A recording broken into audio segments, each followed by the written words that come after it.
Saya yakin Ibu Bapak semua sudah menerima redaksi surat pengantar, liturgi dan naskah khotbah untuk ibadah ulang tahun hari ini. Nah, khotbahnya yaitu Amin. Sampun mau sedereng.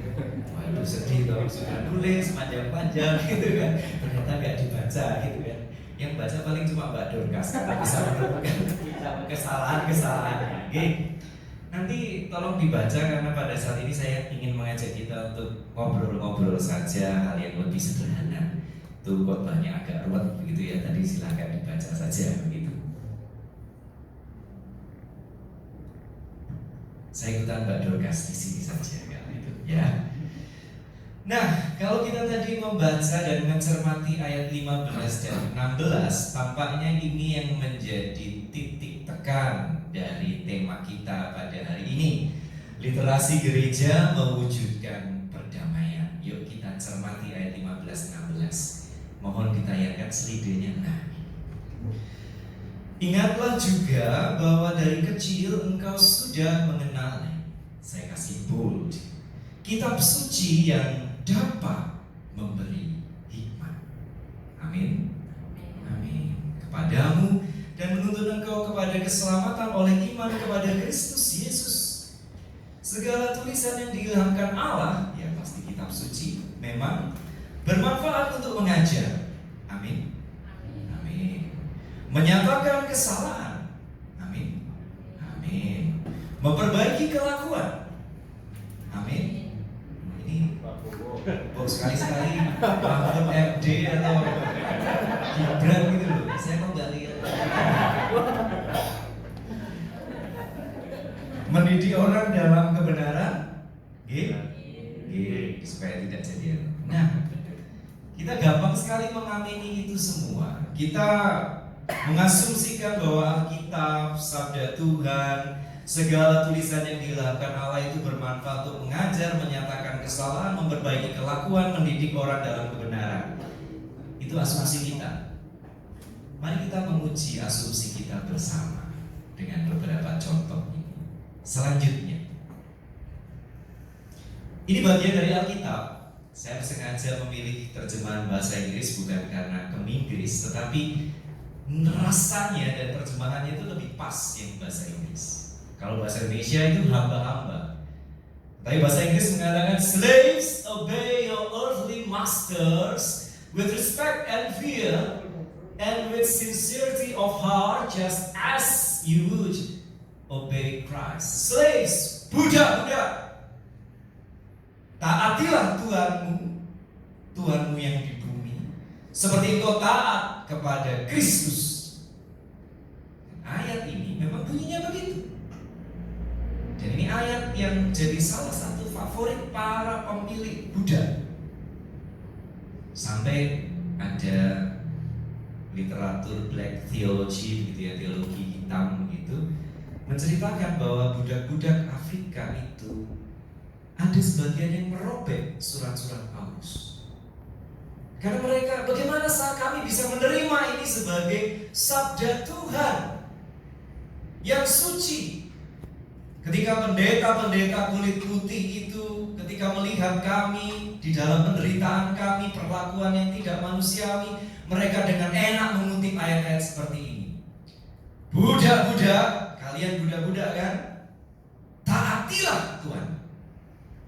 Dan ini juga ada juga di Kolose 3 yang jadi favorit kita. Lakukanlah segala sesuatu seperti untuk Tuhan dan bukan untuk manusia. Nah, bagaimana? Katanya mengajar, membawa kepada kebenaran, memberikan hikmah. Tapi kok melegitimasi perbudakan? Atau buat kita yang sekarang mengamini kebenaran kitab suci, mari kita punya budak, begitu? Ada yang setuju begitu? Ini sabda Tuhan. Jadi sejak ini hari literasi GKJ nanti mencanangkan bahwa di lingkup GKJ para pendeta boleh punya budak. Amin. Kok nggak diaminkan ini? Ayat Alkitab ya? Tapi Kalau di bahasa Malaysia bukan ini pasti terjemahannya. Pasti bukan ini terjemahannya, bukan Buddha gitu. Oke. Itu kan cuma satu contoh, Mas. Oke, kita lihat contoh selanjutnya. Monggo Mas Aris. Nih, tadi Bu Dorcas, Bu Pendeta Dorcas memimpin doa pembukaan. Itu sangat tidak alkitabiah. GKJ Guntur Kusuman kok bisa punya pendeta?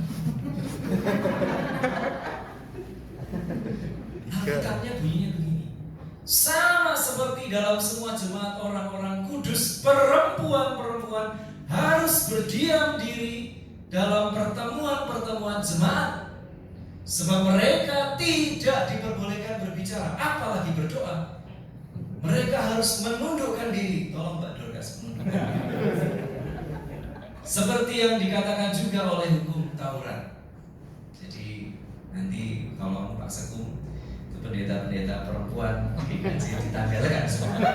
Selama kita masih menggunakan Alkitab sebagai salah satu tol ukur kita, tesih nomor betul. Tesih toh? Nah iya, 60 supaya kita Alkitabiah. Atau GKJ mencoret. Hanya berdasarkan PPA dan TGTL saja. Alkitabnya dicoret. Nomor pribun.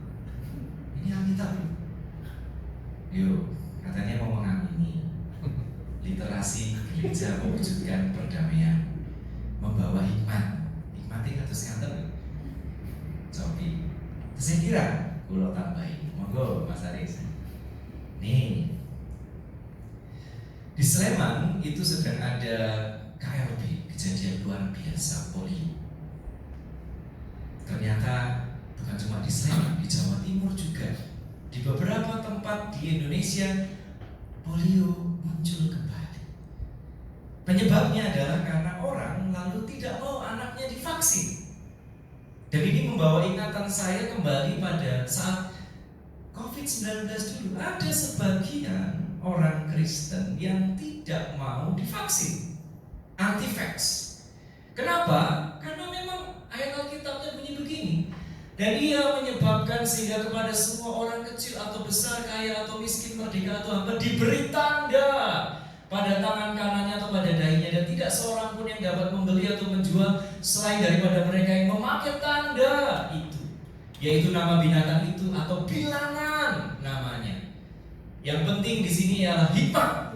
Hikmat penting. Barang siapa yang bijaksana, baiklah ia menghitung bilangan binatang itu, karena bilangan itu adalah bilangan seorang manusia dan bilangannya ialah 666.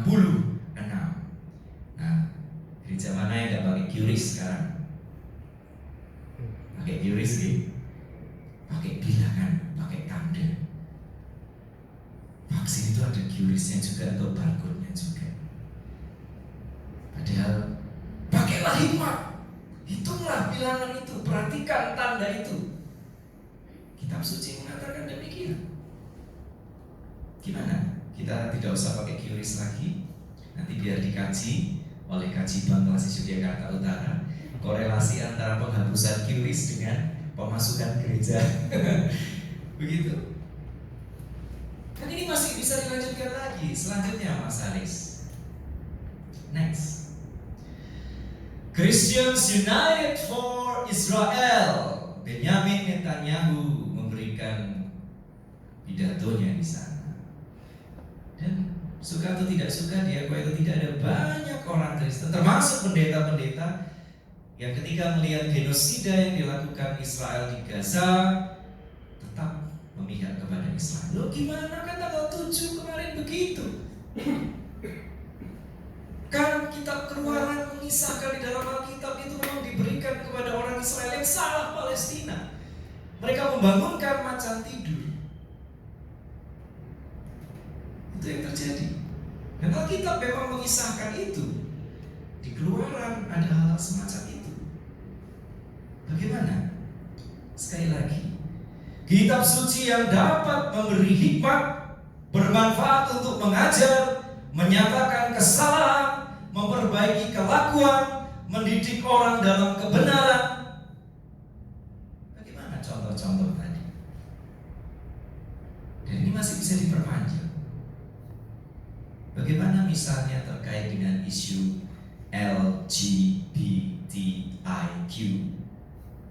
Tidak usah di kalangan jemaat awam, di kalangan para pendeta juga. Mari kita diskusi soal itu. Mari kita diskusi soal bagaimana Alkitab berbicara soal itu.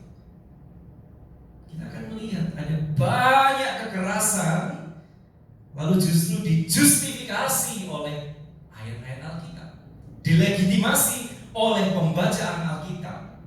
Sehingga pertanyaannya, apakah betul literasi gereja mewujudkan perdamaian? Karena orang-orang yang membaca ayat tadi jelas bisa membaca, jelas mereka memiliki literasi sampai batas tertentu akan ayat-ayat Alkitab dan menggunakan ayat-ayat itu untuk membenarkan perbudakan, membenarkan perlakuan tidak adil pada perempuan, membenarkan genosida, menentang vaksinasi, mempersekusi LGBT dan seterusnya. Mereka menunjuk ayatnya dan memang ayatnya ada. Pertanyaannya adalah bagaimana? Apakah betul literasi itu bisa mewujudkan perdamaian? Nah, Ibu Bapak, saudara-saudara, selanjutnya Mas Aris. Bagi saya kita perlu sedikit membedakan dengan jelas antara literalis dengan literasi. Sayangnya di dalam Kamus Besar Bahasa Indonesia, literasi itu dimaknai dengan cukup dangkal sebagai kemampuan atau kapasitas untuk membaca dan menulis. Padahal kalau hanya berhenti pada kemampuan untuk bisa baca dan tulis, orang bisa jatuh pada titik ini. Literalisme, ketaatan buta pada apa yang tertulis. Dan itu alih-alih membawa perdamaian justru memunculkan banyak kekerasan. Dan ini bisa melanggengkan kekerasan karena dia bermain di ranah. Ketika itu berbicara soal kekerasan budayawi, dan Alkitab ketika dibaca secara literalis itu bisa memberikan legitimasi budayawi atas banyak bentuk kekerasan seperti yang tadi sudah kita lihat. Maka kita perlu sebenarnya berbicara literasi dalam pengertian seperti ini. Ini adalah definisi yang diberikan oleh Organization for Economic Cooperatives and Development.